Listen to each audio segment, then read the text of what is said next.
వీళ్ళ ఇన్ఫ్లుయెన్స్ ఉందని చెప్తే దాని మీద Rahul booked for provoking revolution against Indian state అని కేసు బుక్ చేసిండు. నా ఉద్దేశంలో ఆయనంత సీరియస్ గా లేదు, వాస్తవాలు చెప్పిండు. నిజంగానే ఇవాళ ఎలక్షన్ కమిషన్ కానీ ఈడీ కానీ అదేవిధంగా సిబిఐ కేసులు అపోజిషన్ మీద పెడుతున్నారా లేదా, వాళ్ళు ఏం చెప్తే నడుస్తుందా లేదా. ఇంతకుముందు యూపీఏ ప్రభుత్వంలో ఎన్నడూ కూడా మేము ఇన్ఫ్లుయెన్స్ చేయలే, ఈడీ మీద చేయలే, సిబిఐ మీద చేయలే, ఎలక్షన్ కమిషన్ ఇండిపెండెంట్ ఆర్గనైజేషన్, దానికి ఒక విధమైనటువంటి సంస్థలకు దూరం ప్రభుత్వం వాళ్ళ దాంట్లో ఇంటర్ఫరెన్స్ కాక ఇప్పుడు అన్ని ఇంటర్ఫరెన్స్ అవుతున్నది. దీనికి కారణం ఏంటంటే గతంలో మీ అందరికీ తెలుసు, నేను ఇదే ప్రెస్ కాన్ఫరెన్స్ లో కూడా చెప్పిన, ఫ్లోర్ ఆఫ్ ది హౌస్ లో రాజ్యసభలో బాబాసాహెబ్ అంబేద్కర్ ను అవమానపరిచాడా లేదా. అంబేద్కర్ అనేది ఒక ఫ్యాషన్ అయిపోయింది. అంబేద్కర్ అంబేద్కర్ 6 సార్లని, దీని బదులు దేవుని పూజ చేసిన స్వర్గంకు పోతామని చెప్పడం జరిగింది. అది ఎంత పెద్ద అవమానం అంటే, కాన్స్టిట్యూషన్ రాసిన వ్యక్తి, ఈ దేశాన్ని దిక్సూచి అట్టడుగున ప్రజానికానికి న్యాయం చేసిన వ్యక్తికి ఓటు హక్కు కూడా, అదానికి ఒకే ఓటు, రిక్షా దొక్కేవానికి, రైతు కూలికి కూడా ఒకే ఓటు, అలాంటి ఏదైతే సంవిధానం రాసినటువంటి వ్యక్తికి అవమానం చేయడం మొదటి తప్పు. దాని మీద నేను ఆల్రెడీ అంబర్పేట్ పోలీస్ స్టేషన్లో గతంలో ఏది అప్లికేషన్ కూడా ఇచ్చా. ఇంతవరకు లేదు, ఇప్పుడు ఆల్మోస్ట్ నెల రోజులు అవుతుంది.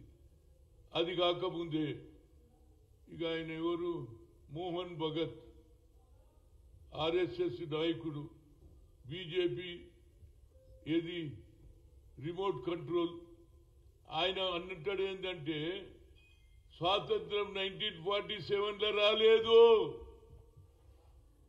ఏదైతే అయోధ్యలో రాముని గుడి కట్టిన తర్వాతనే నిజమైన స్వాతంత్రం వచ్చిందంటే ఇంతకంటే అవమానం ఏమైనా ఉన్నదండి. స్వాతంత్రం గురించి ఎంతో మంది మహానుభావులు ప్రాణాలు అర్పించిండ్రు, జైల్లోకి పోయిండ్రు. పండిట్ జవహర్లాల్ 14 ఏళ్లు పోయిండు. అదేవిధంగా షహీద్ భగత్ సింగ్ తన ఉరి శిక్ష కూడా తీసుకున్నాడు దేశం గురించి. ఇలాంటి ఎంతో మంది మహానుభావులు చేస్తే వాళ్ళందరినీ హర్ట్ చేసినా లేదా.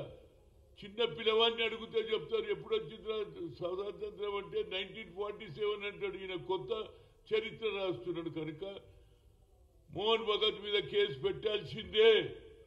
అదే అస్సాంలో రాహుల్ గాంధీ మీద కేసు రిజిస్టర్ అవుతుంది, ఇక్కడ ఎందుకు కాదని అడుగుతున్నా. ఇక్కడ ప్రభుత్వాన్ని నేను కోరుతున్నా, తప్పనిసరిగా మోహన్ భగత్ మీద కేసు పెట్టాలి. లేకపోతే వచ్చే తరంలో పిల్లలందరూ కూడా ఏమంటారు, అయోధ్యలో గుడి కట్టినాకనే నిజమైన స్వాతంత్రం అంటే ఎంత అవమానం అండి మనకు. ఎంతమంది త్యాగమూర్తులు, మా తాత ముత్తాతలు కూడా దేశ స్వాతంత్రం గురించి పోరాడిండ్రు. అన్ని కుటుంబాల వాళ్ళు పోరాడిండ్రు. అందులో హిందూ లేదు, ముస్లిం లేదు, క్రిస్టియన్ అందరూ ఫైట్ చేశారు. అలాంటి మాటలు మాట్లాడినా ఈ రాష్ట్రంలో ఉన్న ఏదైతే బీజేపీ ఎంపీలు ఒక్కడు మాట్లాడడేమిరా బాబు. ఇంత దిగజారుడా. రోజు స్టేట్మెంట్లు ఇస్తారు రేవంత్ రెడ్డి మీద, అదైతుంది, అది జరగలే, రైతు రుణమాఫీ కాలే, అది ఇయ్యలే, ఇది ఇయ్యలే, ఇవన్నీ చెప్తారు. కానీ మరి మోహన్ భగత్ మీద ఎందుకు మాట్లాడతలేరు. అదే మా అందరికీ అగౌరవపరిచారు బాబు, నీకు కూడా అగౌరవపరిచారు. స్వాతంత్రం ఎప్పుడు వచ్చిందంటే చిన్న పిల్లవాడు చెప్తాడు 1947లని. దీని మీద తప్పనిసరిగా రాష్ట్ర ప్రభుత్వాన్ని కోరుతున్నా. నేను ముఖ్యమంత్రి గారు వచ్చినప్పుడు కూడా అడుగుతా, ఎందుకంటే ఈ హిమ్సెల్ఫ్ అయితే home minister, how long it will be there. మన నాయకుడి మీదనే కేసు పెట్టి ఆయన ఏ తప్పు చేయలే. ఏమన్నాడు, కేవలం ఆయన మాట్లాడింది ఏమన్నాడు తెలుసా, ఆర్ఎస్ఎస్ బీజేపీ ఇండిపెండెంట్ సంస్థల మీద ఆధిపత్యం నడుస్తుందన్నాడు. అంతకు తప్పితే ఏం మాట్లాడలే. మీరెంత ఎంత అండి, దేశాన్ని తల వంచుకున్న ప్రపంచ దేశంలో తెలుసు. అమెరికావో, లండన్వో, న్యూయార్క్ ఎక్కడికి పోయినా ఇండియా ఎప్పుడు వచ్చింది స్వాతంత్రం అంటే ప్రతి ఒక్కరు చెప్తాడు 1947 బ్రిటిషర్ను బయటికి తోలించిందని చిన్న పిల్లవాడు చెప్తాడు. అలాంటిది అయోధ్యకు లింక్ చేస్తాడేంది నాకు అర్థం కాదు. అంబేద్కర్కు అవమానం చేస్తాడు కనుక తప్పనిసరిగా ఇక యుద్ధమే యుద్ధం. తప్పనిసరిగా వీళ్ళిద్దరు ఏది ఆయననైతే హోమ్ మినిస్టర్ ఆయన వచ్చిండు, ఆయనకి ఇక్కడ కూడా మనం ఎక్కడికి పోతే ఆయనకు కూడా మనం కూడా వ్యతిరేకంగా నినాదాలు ఇవ్వాలి. అదేవిధంగా మోహన్ భగత్ మీద కేసు రిజిస్టర్ కావాలి. ఇప్పటికన్నా అమిత్ షా ఎందుకు సారి అడుగుతలేడు? తప్పు జరిగింది. అంబేద్కర్కి అవమానం చేసినవా లేదా? రాజ్యాంగం రాసిన వ్యక్తికి గుళ్ళ దగ్గర రాలే, బావుల దగ్గర పోనీలే. అలాంటిది రాజ్యాంగంలో అందరికీ అధికారం ఇచ్చిన దేవుడు అందరికీ, అలాంటి దేవుణ్ణి అవమానం చేశారు. ఇక మీది నుంచి స్వాతంత్రంలో ఏదైతే పోరాడి స్వాతంత్రం తెచ్చుకున్నామో, కట్టె లేకుండా తుపాకీ లేకుండా మహాత్మా గాంధీ, పండిట్ జవహర్లాల్ నెహ్రూ, సర్దార్ వల్లభాయ్, మౌలానా గారు అందరూ కూడా పార్టిసిపేట్ చేసి స్వాతంత్రం తెస్తే ఆ చరిత్రను వక్రీకరిస్తున్నారు. కాబట్టి నేను ఈ అంబర్పేట్ పోలీస్ స్టేషన్లో ఇది సెకండ్ కాపీ. మొదటిదేమో అమిత్ షా మీద, ఇది రెండోది. ఆయన అంటే హోమ్ మినిస్టర్ ఉండదు, ఈయన ఏమున్నాడా? ఆర్ఎస్ఎస్ చీఫ్ తోటి భయపడతారా బాబు? రిమోట్ కంట్రోల్ ఆయనే నడిపిస్తుండా?